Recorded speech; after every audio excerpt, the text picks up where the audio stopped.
കഴിഞ്ഞ 12 ദിവസങ്ങളായി നമ്മൾ രാജ്യം കൊതിച്ച നമ്മുടെ ഉള്ളിൽ പിടഞ്ഞ സംഭവത്തിലാണ് പെഹൽഗാം ഭീകരാക്രമണവുമായി ബന്ധപ്പെട്ട് ഇന്ത്യയുടെ ഭാഗത്തു നിന്നും ഒരു തിരിച്ചടി ചുട്ട മറുപടി പാകിസ്ഥാന് നൽകിയിരിക്കുന്നു. പാകിസ്ഥാന്റെ 9 ഭീകര കേന്ദ്രങ്ങൾ ഇന്ത്യ ആക്രമിച്ചിരിക്കുന്നു എന്ന അഭിമാനകരമായിട്ടുള്ള നിമിഷത്തിലേക്ക് നമ്മൾ പോവുകയാണ്.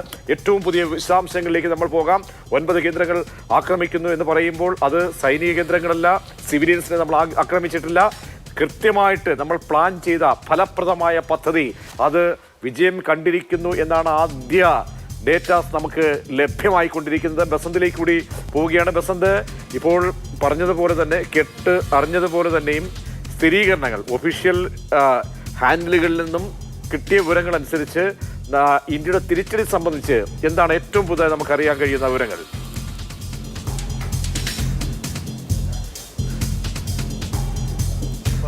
ഇന്ത്യ നടത്തിയിട്ടുള്ള ഈ വ്യോമാക്രമണത്തിൽ 12 പേർ കൊല്ലപ്പെട്ടു എന്നാണ്.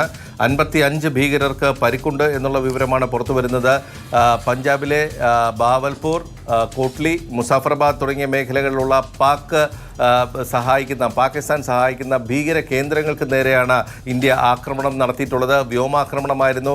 ഇന്ത്യ വലിയ തോതിലുള്ള ആക്രമണമാണ് നടത്തിയത് എന്നുള്ളത് പാകിസ്ഥാനിലെ തന്നെ ഹാൻഡിലുകളിൽ നിന്ന് നമുക്ക് മനസ്സിലാക്കാൻ കഴിയുന്നു. വലിയ തോതിലുള്ള കാഷ്വാലിറ്റീസ് ഉണ്ടായിട്ടുണ്ട്, അത്യാഹിതങ്ങൾ ഉണ്ടായിട്ടുണ്ട്. മുസാഫറാബാദിലെ ആശുപത്രിയിലേക്ക് വാഹനങ്ങൾ എത്തുന്നു. അതേസമയം അതിർത്തിയിൽ പാകിസ്ഥാൻ വെടിനിർത്തൽ കരാർ ലംഘിച്ചിട്ടുണ്ട് എന്നുള്ളതാണ്. ഇന്ത്യ ഔദ്യോഗികമായി പുറത്തിറക്കിയിരിക്കുന്ന വാർത്താക്കുറിപ്പിൽ പാകിസ്ഥാനിലെയും പാക് അധീന കാശ്മീരിലെയും ഭീകര കേന്ദ്രങ്ങളാണ് ഞങ്ങൾ തകർത്തത് എന്നുള്ള നിലപാടാണ് സ്വീകരിച്ചിരിക്കുന്നത്. പക്ഷേ ഇനി അങ്ങോട്ട് ഈ നിയന്ത്രണ രേഖയിൽ കൂടി ഈ സാഹചര്യങ്ങൾ വഷളാകുന്ന സാഹചര്യത്തിൽ വലിയ തോതിലുള്ള ഒരു പോരാട്ടത്തിലേക്ക് കാര്യങ്ങൾ നീങ്ങുന്നു എന്ന് തന്നെ പറയാം. യുദ്ധസമാനമായ സാഹചര്യമാണ് ഇപ്പോൾ ഇന്ത്യയും പാകിസ്ഥാനും തമ്മിൽ ഉരുണ്ടുകൂടുന്നത് എന്നുള്ളതാണ്. പാകിസ്ഥാന്റെ അടിയന്തര സുരക്ഷിത കൗൺസിൽ യോഗം വിളിച്ചു ചേർത്തിട്ടുണ്ട്. അല്പസമയത്തിനകം പാകിസ്ഥാനിലും അടിയന്തരമായി തന്നെ സുരക്ഷാ കൗൺസിൽ യോഗം ചേരുന്നുണ്ട്. പാകിസ്ഥാന്റെ ഭാഗത്തു നിന്ന് തിരിച്ചടി ഉണ്ടാകുമെന്ന് അവർ പ്രഖ്യാപിച്ചിട്ടുണ്ട്.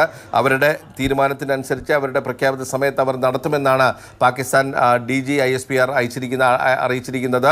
അതായത് പാകിസ്ഥാൻ സേനയുടെ സംയോജിത സേനയുടെ പബ്ലിക് റിലേഷൻസ് ഓഫീസറാണ് അക്കാര്യം പറഞ്ഞിരിക്കുന്നത്. അതേസമയം ഇന്ത്യയുടെ ആക്രമണത്തിൽ പാകിസ്ഥാന്റെ ഒരു F-16 വിമാനം തകർന്നു വീണു എന്നുള്ള റിപ്പോർട്ടുകൾ വരുന്നുണ്ട്. സ്ഥിരീകരിക്കാത്ത റിപ്പോർട്ടുകളാണ്. നിയന്ത്രണ രേഖയ്ക്ക് സമീപമാണ് F-16 വിമാനം തകർന്നു വീണത് എന്നുള്ളതാണ് ഇന്ത്യ അവകാശപ്പെട്ടിരിക്കുന്നത്. അതേസമയം പാകിസ്ഥാനും സമാനമായ ഒരു അവകാശം ഉന്നയിച്ചിട്ടുണ്ട്. റഫാൽ വിമാനം വെടിവെച്ച് വീഴ്ത്തി എന്നാണ് അവരുടെ ഭാഗത്തു നിന്ന് വന്നിട്ടുള്ള വിവരം. ഏതായാലും 2 ആഴ്ച കഴിഞ്ഞ 15-ാം ദിവസം ഇന്ത്യ തിരിച്ചടിച്ചിരിക്കുന്നു. കൃത്യമായി തന്നെ ഭീകര സംഘടനകളുടെ കേന്ദ്രങ്ങൾ ലക്ഷ്യമിട്ടാണ് ഇന്ത്യ നടത്തിയിരിക്കുന്നത്. മുസാഫർബാദിൽ ജഷോഡയിലുള്ള ജെയ്ഷെ മുഹമ്മദിൻ്റെ ഒരു മദ്രസ ഭീകരപ്രവർത്തനങ്ങൾക്ക് വേണ്ടി ഭീകരപ്രവർത്തകരെ പരിശീലിപ്പിക്കുന്നതിന് വേണ്ടി ഉപയോഗിച്ചിട്ടുള്ള ഒരു മദ്രസയാണ് ഇന്ത്യ ഒരു വ്യോമാക്രമണത്തിൽ തകർത്തിരിക്കുന്നത് എന്നുള്ള വിവരമാണ് വരുന്നത്. പഞ്ചാബിലെ മുർദിക്കയിലും സമാനമായ ആക്രമണം നടന്നിരിക്കുന്നു. കോട്ട്ലിയിലും സമാനമായ ആക്രമണമാണ് ഇപ്പോൾ നടന്നിരിക്കുന്നത്. ഇത് 3ഉം പാക് അധീന കാശ്മീരിലെയും പാകിസ്ഥാനിലെയും സ്ഥലങ്ങളാണ് എന്നുള്ളതാണ് ഔദ്യോഗികമായി സ്ഥിരീകരിച്ച് ഇന്ത്യ പറഞ്ഞിട്ടുള്ളത്. 9 കേന്ദ്രങ്ങൾ ഞങ്ങൾ ആക്രമിച്ചു എന്നുള്ളതാണ്. അത് പാകിസ്ഥാനിലെയും പാക് അധീന കാശ്മീരിലെയും കേന്ദ്രങ്ങളാണ് എന്നുള്ളതാണ്. മാത്രമല്ല ഇതൊരു റിട്ടാലിയേറ്ററി നേച്ചർ അല്ലെങ്കിൽ ഒരു എസ്കലേറ്ററി നേച്ചറിലുള്ളതല്ല. അതായത് വലിയ തോതിൽ ഒരു ആക്രമണത്തിലേക്ക് പോകുന്നു എന്നുള്ള തരത്തിൽ ഇതിനെ വ്യാഖ്യാനിക്കേണ്ട ആവശ്യമില്ല എന്നുള്ളതാണ് ഇന്ത്യയുടെ നിലപാട്. പക്ഷേ ഇതിൽ ഈ ഒരു തിരിച്ചടി സംബന്ധിച്ച് ഏതെങ്കിലും തരത്തിലുള്ള ഒഫീഷ്യൽ ഈ വിശദീകരണങ്ങൾ എന്തെങ്കിലും ഔദ്യോഗികമായിട്ട് പാകിസ്ഥാന്റെ ഭാഗത്തു നിന്നും പാകിസ്ഥാന്റെ പ്രധാനമന്ത്രിമാരുടെ പ്രധാനമന്ത്രിയുടെ ഭാഗത്തുനിന്നോ അല്ലെങ്കിൽ മറ്റാരുടെയെങ്കിലും മന്ത്രിമാരുടെ ഭാഗത്തുനിന്നോ ഒക്കെ തന്നെ ലഭ്യമാണോ? അവിടെ നിന്നൊക്കെ ലഭിക്കുന്ന വിശദീകരണങ്ങൾ സംബന്ധിച്ച് എന്താണ് നമുക്ക് അറിയാൻ കഴിയുന്നത്? പാകിസ്ഥാൻ ഇക്കാര്യം ഔദ്യോഗികമായി സ്ഥിരീകരിച്ചു കഴിഞ്ഞിട്ടുണ്ട്. പാകിസ്ഥാൻ നേരത്തെ ഞാൻ പറഞ്ഞ പോലെ ഇന്റർ സർവീസ് പബ്ലിക് റിലേഷൻസിന്റെ DG ഇറക്കിയ വാർത്താക്കുറിപ്പിൽ ഇന്ത്യ 3 ആക്രമണം നടത്തി എന്നുള്ളത് അവർ സമ്മതിക്കുന്നു. മുസാഫറാബാദിലും കോട്ട്ലിയിലും ബഹാവൽപൂരിലും ആക്രമണം നടത്തി എന്നുള്ള വിവരം പാകിസ്ഥാൻ ഔദ്യോഗികമായി സമ്മതിച്ചിട്ടുണ്ട്. അത് വ്യോമാക്രമണമായിരുന്നു എന്നുള്ളത് അവർ സമ്മതിക്കുന്നു.